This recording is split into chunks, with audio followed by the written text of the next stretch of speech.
All right, guys. So today I'd like to go over a training that has to go with how to cold approach people in the street, right? And pre-pitch them your services by approaching them, proposing them something for free, and then running a quick 3 to 5 minute discovery so you can actually get the contact, the phone number, and then either booking a call like a meeting right on the spot, or at least getting the information and letting them know that you might going to contact them in the near future, which is like within the next 24 to 40 hours, to actually again pitch your services during that session. Okay, but what I really want to talk about today, it's not much on how to approach those people, but the belief that you need to have and those that you actually need not to have in order for you to do this successfully.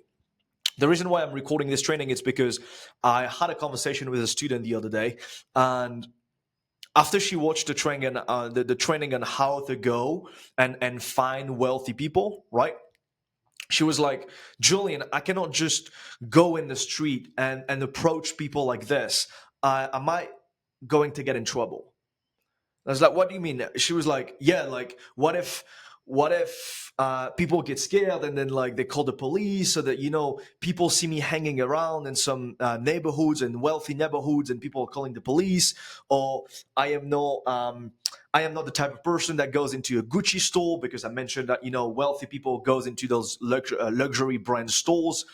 So there was a bunch of limiting beliefs, and I mean, a bunch of beliefs in the beginning that are actually limiting beliefs. So the first thing that you really need to think about is that no matter what I am going to recommend you to do, first of all, this is something that I have been doing for myself, or that all the students been successfully done for themselves too. Okay, so it works. Okay, that is the really first thing that you need to understand, is that this thing, that I didn't come up with this just being like, oh, I'm just going to invent something and we'll see if it works. Okay, so it works. That's the first thing.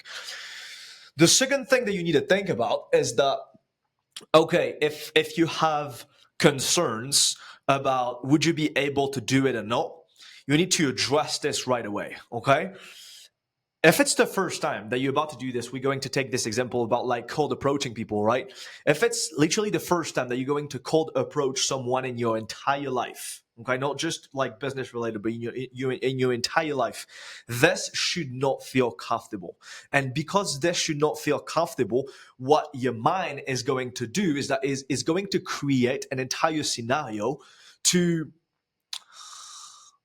prevent you from doing what you're supposed to do. Okay, so it's going to create you lies, okay, to tell yourself not to do so. Okay, and those lies can be multiple different stories, like people might call the police.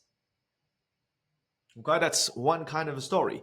Or I am not good enough, or like I am not that type of person to get into that type of circle. Well, guess what? If you don't become that kind of person, you will never get into those types of circle. So at one point, you will need a quote unquote, like the expression says, you need to fake it until you make it. And the reality is, I was looking at this the other day on the video, and a really successful woman, businesswoman, talking about this. She was like, you don't really fake anything because you're literally on your way, on your path of becoming that person. Okay. So just to get back to this, you about to cold approach someone, right? You're going through the training, you know exactly what you're supposed to do, and now the belief comes and you're like, I am not able to do this because of X, Y, and Z. All of this are only limiting beliefs that are actually not true. So what I've actually said to that student is like, okay, so what you're telling me right now, is this something that actually happened to you directly?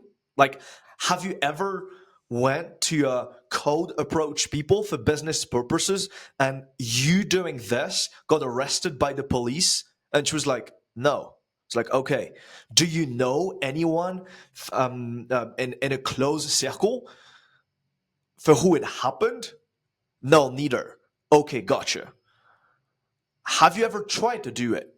No, neither. Okay, good. So, never happened to her, never happened to anyone around her, and she has not even tried. So, what I say to anyone that can have limiting belief about anything is that limiting belief in terms of like this is going to work or not. You should try at least 100 times before saying that something actually doesn't work. So, in this really specific case scenario, go and try to approach 100 people. And if after you spoke to 100 people, you tell me that this doesn't work for X, Y, or Z reasons, then this is enough data that we can work on to make the strategy better. Okay? I am not saying that the strategy is perfect, far from this, and I'm sure we can make it better. But what you actually see in the training and how to go and find those people and what to tell them when you approach them is way that enough for you to sign your first few clients. Okay?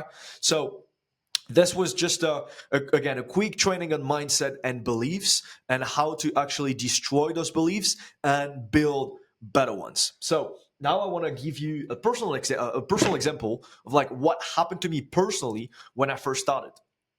When I first started, I was not in the United States. I was actually in Switzerland. And I can tell you, with having experienced doing sales with Swiss people and with American people, Swiss people are much harder, even just to approach. I'm not even saying to sell, I'm just saying like just to approach. They are not used to this compared to American people. Okay, so I've been doing this, and the first time that I've been doing this is when I first started my own private chef business. I was 21 years old. Okay, and I had the same beliefs. No, not about the police that like I could get in trouble, but more about like I am not from of those circles. I am not like those people. I am not coming from a wealthy family. I don't have any wealthy network. How am I going to approach those people? And at this time, I didn't have a mentor on a one-on-one basis that could provide me exactly a plan to follow and to execute.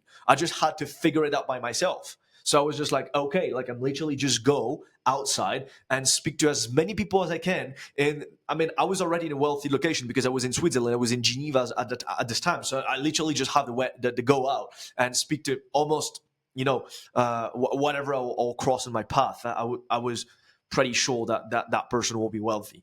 So what actually happened to me is that one day I woke up, and I remember because I was living with friends at that time, and I had friends that them had limiting beliefs about this. It wasn't even for them that they were not even trying to run or start their own profit business, neither their own business.